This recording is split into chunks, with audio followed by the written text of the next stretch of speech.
What's going on, y'all? Welcome back to Going for Two. I am Keywan Humphreys. It is official. The Oklahoma City Thunder are your new NBA champions, man. Game 7 all came down to this. And it was hampered. It was hampered by the Tyrese Haliburton injury about a halfway through the first quarter. He went down. It looks like a torn Achilles. Prayers for him, a speedy recovery for him. But that cannot take away from the Oklahoma City Thunder and what they've done through these playoffs and through this entire season, man. OKC, this has been head and shoulders the best team to me all season long. They started out, I think they won their first 15, 16 games. They won 68 games through the regular season. Swept Memphis, beat Denver in 7 games, beat the Wolves in 5 games, and closed things out with a 7-game series against the Indiana Pacers. Shai Gilgeous-Alexander crowned your Finals MVP, caps off one of the greatest seasons we've ever seen. This is the first time it's in the last 25 years that we've seen the MVP win Finals MVP as well. He got the scoring championship, Finals MVP, Western Conference MVP, the league MVP. He's done everything that you could possibly do in a single season. Gotta give props to him. Gotta give props to J-Dub, Jalen Williams, Chet Holmgren, Alex Caruso, his second championship ring over the course of his NBA career. Just all them guys, the whole Oklahoma City organization, the whole Oklahoma City, the state of Oklahoma, taking this championship, man. This is big for y'all. This is big. Your first ever championship. The team just was moved there from, New Orleans to Oklahoma City. Seattle. Moved from Seattle to Oklahoma City in 2008. And ever since then, the city, the community has fell in love with the team. And they truly do deserve this championship. I want to talk about the rebuild. This is Oklahoma City Thunder. There's going to be a documentary on Sam Presti and the way he's rebuilt this team. Because you go from Kevin Durant, James Harden, and Russell Westbrook. The last time he made the finals about 13 years ago with that trio. You lose that championship in 5 games to the Miami Heat. You trade away James Harden and start to rock out with just Kevin Durant and Russell Westbrook. Don't get back to the NBA Finals. 2016, you blew a 3-1 lead to the 7-3-9 Golden State Warriors, and Kevin Durant leaves. After that, you have the Russell Westbrook. You bring in guys to play with him like Paul George and Carmelo Anthony. Damian Lillard essentially ends the Oklahoma City Thunder franchise with his bomb in the first round of the 2019 playoffs. And you trade away Paul George, and eventually Russell Westbrook is traded away as well. In return for the Paul George, you receive Shai Gilgeous and a plethora of draft capital. And all of that turned into what we saw this season. Just 2 seasons ago, or 3 seasons ago, this team won 24 games. And 3 seasons from winning 24 games, they are the NBA champions. Back-to-back seasons of being the first seed. Been dominant all year long. And the way it's looking is, it looks like they may be able to keep this up. We have not seen a back-to-back champion since the Steph and KD Warriors. But I think the way this team is built, and we say this about every single team that wins a championship, but I think the way this team is built, if nothing goes wrong, they have a shot to do it again. Because you have your bona fide star, Shai Gilgeous-Alexander. You have ascending stars around him, and Jalen Williams and Chet Holmgren. And you have just the perfect glue guys around them. Lou Dort, we'll see what the future looks like for Lou Dort. Isaiah Hartenstein, I think he has one more year on his deal. Isaiah Hartenstein does. Alex Caruso's locked in for a deal. He was crucial in these playoffs. You have all these guys. Cason Wallace played huge in the finals, in the conference finals. Aaron Wiggins, just a plethora of guys. Sam Presti has done just such a great job. And you know what it was? They hit big in the draft, and not just drafting the top guy, and they took Chet Holmgren 2nd overall his year.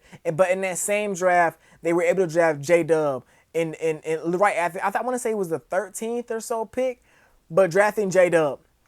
And you look at the guys that they have on their team, of the 12 guys that make up the rotation, 3 of them were undrafted, and 5 of them were second-round draft picks. That's just nothing you can act that you can't ask for nothing better. And then you look to the future. They have a bunch of draft picks moving forward. So the question stands, you don't know what is next for OKC. Because this roster that they have is a really good roster that can be a contending for the future. But you have so many assets that we don't know what this team looks like a year from now, 2 years from now, 3 years from now. We don't know who's going to be on this roster. We don't know. We don't know. And that is what is just so magical about the story of the Oklahoma City Thunder. Let's talk about the Pacers, man. The Pacers, similar to OKC, man, they just made so many great decisions in their front office. They made the timely trades, made the timely pickups in free agency, made great draft picks as well. You know what I'm saying? They've done all that. And that led them to this moment. You know what I'm saying? The deepest, probably maybe the second deepest team in the league to the team they lost to. But they just have guys that you can just bring in and they make an impact. TJ McConnell. Every team would love to have a TJ McConnell. He might be the best backup point guard in the NBA. Tonight, he poured in 16 points, tried to will this team to victory. Just could not do it. But we saw all through the finals, all through the playoffs, his impact when he's on the court, whether Tyrese is off the court or whether Tyrese is on the court with him. He's just the Energizer Bunny. And it really hurt my heart to see him emotional because he really gave it his all, man. He gave it his all. And I love his bag. I love his bag, man. I love his bag. The pull-up midi, the little 10-foot middies, man, and them scoop layups. Just very, very crafty around the rim, man. Shout out TJ McConnell. But just everything they did. You know, there is word that they're thinking about paying Miles Turner. Miles Turner's contract is up this year, and he had a bad finals run. The final series was really bad, and he might have lost a decent bit of money, but there's no reason why they should not bring him back and just run it back. I know Tyrese is going to be out for next season, but I don't see a problem with taking a down year. Our stars hurt, take a down year. You got your own draft pick. You know what I'm saying? See what happens in the draft. You never know. Look at history. You know what I'm saying? The Warriors took a down year after KD left and Steph got hurt and Clay got hurt. They took a down year, came back, they had the second overall pick. Didn't do nothing with it, but it had one. You look at this year for the Dallas Mavericks. Kyrie goes down, Luka gets traded, AD gets hurt. They have the first overall pick now. Sometimes that's all it takes. Just take a down year, you know, keep your guys, take a down year, and just when everybody gets back, you run it back. See what happens. You know what I'm saying? But I truly think if Tyrese Haliburton can get back to who he is, and I see no reason why he won't. It's 2025. People come back from these injuries now with the technology and the different medicines that we have now in this day and age. There's no reason why the Pacers cannot be back in contention when everyone gets back. And, you know, you never know. The Benedict Mathurin may develop to be even better than he is right now over this next season. It's a conversation that needs to be had at a later time about the state of the Eastern Conference because now you have no Pacers. I don't think the Celtics may not be the top dog anymore since Tatum's going to be out. Giannis is going to be by himself in Milwaukee with Dame being out with injury, you know. So the Eastern Conference is wide open, but that is a conversation to have at another day, and there will be a time and a place where I will have that conversation with y'all. But I'm just grateful. I look at this playoff series. This is a series that nobody thought was going to be that good, and we went 7 games. Even when, and I don't know about y'all, but when Tyrese went down, I said, okay, this game is over. Even when that happened, the Pacers kept fighting, and they made this a game. They made this a game. Now, in the second half, OKC buckled down and started playing that OKC basketball and really took over the game from the second half on. But the Pacers, this is a team of dogs, a bunch of very, very talented and underrated players. There's no reason why I don't think when their star comes back, they won't be back in contention. You know? NBA Finals, man. I think, another thing I want to talk about. I think this playoff series, this finals run, definitely one of my favorite finals run of the last couple of seasons. Definitely my favorite one since the Warriors beat the Celtics in 6 games back in 2022. Definitely my favorite finals series since then. But because it was just modern day basketball at its finest. You got 2 complex game styles, two complex schemes, the most complex defense, the most complex offense, and it was just them going back and forth. Them going back and forth. And we don't know. We don't know what happens if Indiana finishes out game 4. Maybe they win it all in 6. We don't know what happens if OKC wins game 1. Is this series over in 5 games? We don't know. You know what I'm saying? But that is what made this series so good. Both of these teams just kept fighting. And I think this series, I think we're going to enter a new age in the NBA. It is a stars league. It's never not going to be a stars league. It's never not going to be a players league. But I think now we're going to start seeing the deeper teams make it further in these playoffs.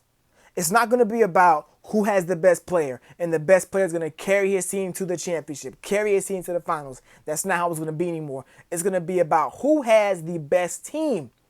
And whoever has the best team is going to be the teams that make it the furthest. These two teams were the deepest teams in the NBA. Top to bottom, the deepest teams in the NBA. And they made it all the way to the final game of the season. And when I say final game, I mean there were no games in the finals left. There were nothing. This is it. All or nothing, game 7. And even when the star player for one goes down, the rest of the others still banded together to make it a tough game. So I think we're finna enter a great age of basketball. It's going to be great hoops. It's not just going to be, a superstar carrying a team, dragging a mediocre team around, because that's not going to happen. The league's too good. And it may be because of CBA. We never know. But like, comment, subscribe, share with y'all folks, man. Do it for me. Do it. If y'all want to see more NBA, NFL content, subscribe, hit the like button, put in the comment section your reactions to the NBA Finals, all of that. You know what I'm saying? Because we are going to go on a crazy run. We have NBA draft content coming up next. We're going to start that up tomorrow. NBA draft content. The draft is on Wednesday, so we got to get it out. We got the NFL coming. We got some WNBA coming. We got some MLB coming. Just hit the follow button, subscribe, like, comment, do all that. Follow me on TikTok at Going For Two Queasy, Instagram at Q1NH. All that will be in the description. Until next time, until next season. Going for 2, we out of here. Yeah.